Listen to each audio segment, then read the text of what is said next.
Can you provide some tips for seniors and their families and caregivers on how they can cope with trauma and anxiety and overcome challenges and difficulties they are facing today? Sure. So, COVID has had a tremendous impact on all of us. It's changed our life considerably from the way we normally have done things. And, while this may affect, people being able to go out to restaurants, it may also have affected people working in an office setting versus working at home. For seniors, it limited their ability to go out. If they were in nursing facilities, they may have been limited or restricted from having visitors. So this has impacted our lives considerably. And, in terms of talking about tips, I think that there are some important things that we do, and one of them is creating a new normal for ourselves, for all of us, whether we're working from home, creating a new schedule for ourselves, a new way of kind of interacting with that. If seniors are retired and are not working, they can create a new normal for themselves with regard to making sure that they keep active in whatever way that they can, whether it be exercising if they're able to do that, or just walking around is really important. Finding passions and enjoyable activities that one can do right now. So, while that might be limited or more limited than it had been in the past, and maybe some of the activities that were enjoyed previously are not available right now or haven't been available, it's important to find new ones that are enjoyable and that people can do. Socializing with others is really important. If this could be done in person, great. If it can't be, using online mediums to do that are important as well.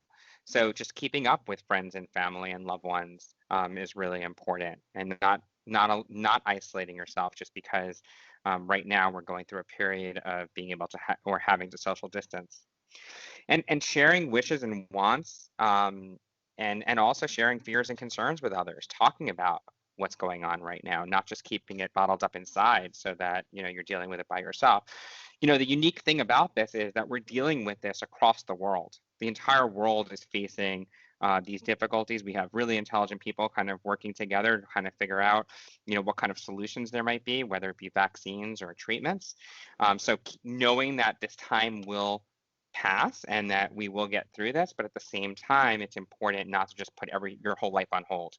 Continue living your life and trying to live it to the best of your ability, given some of the limitations that we have. I also recommend that people do gratitude lists. Write about what they have gratitude for, not just focusing on what doesn't work or what we wish was different, but also focusing on what we have now. And there's something called post-traumatic growth.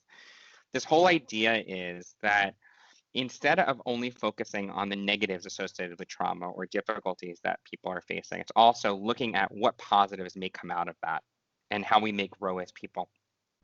And whether that might be in the form of resiliency and being able to overcome challenges in a different way than we've ever faced before, and being creative and those kinds of things.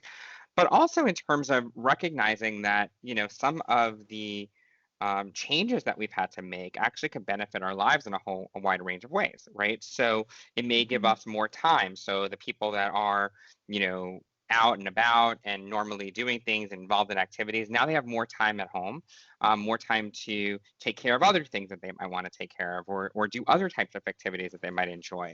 If it's with family or friends, they might be less busy, and there might be more opportunity to talk to people or to spend time with people that we live with, or that we could just talk to online because they're not as busy.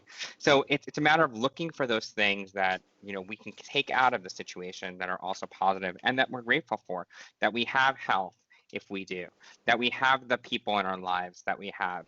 So we as a human race, we tend to focus on the negative, focus on what we don't have. We watch the media, and it's filled with mostly negative news, and that's what sells, right? So it's really important that we don't allow ourselves to kind of get into that negative mind frame, especially during this time where there's a lot to feel negative about, when we feel restricted and feel like we can't do the things that we want to do. The other thing is, a lot of people have been avoiding getting medical attention. It's really important that if you have a medical issue, it's really important to get that medical attention. So many providers are providing services via telehealth.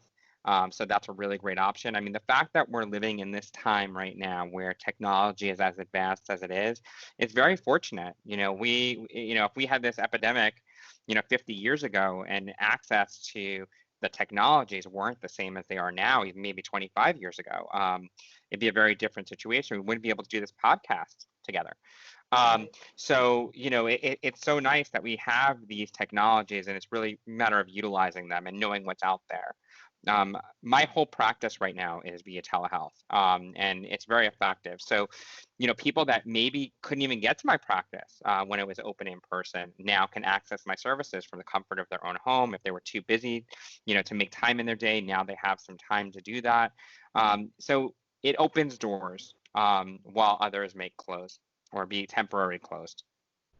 And the other big thing is, don't be afraid to ask for help. We're in this kind of together, and we're all trying to navigate this uncharted territory.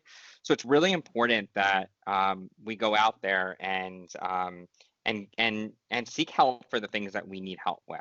That we just don't feel that we have to figure everything out on our own. It's overwhelming, I think, even as a society, to kind of figure this out, let alone that any particular individual feels that they have to figure everything out themselves. So there's real benefit in that. And getting accurate information, that's another big piece of it. If we get True. bombarded by so much information that is inaccurate, right? And whether Yes. we watch 3, 4 different news channels, or we read different things online, or we don't know what is true and what's not. So, I always recommend that people go to a reputable website, like the CDC website, and get information. They update it regularly. They provide the most up-to-date research. There's new recommendations that are made.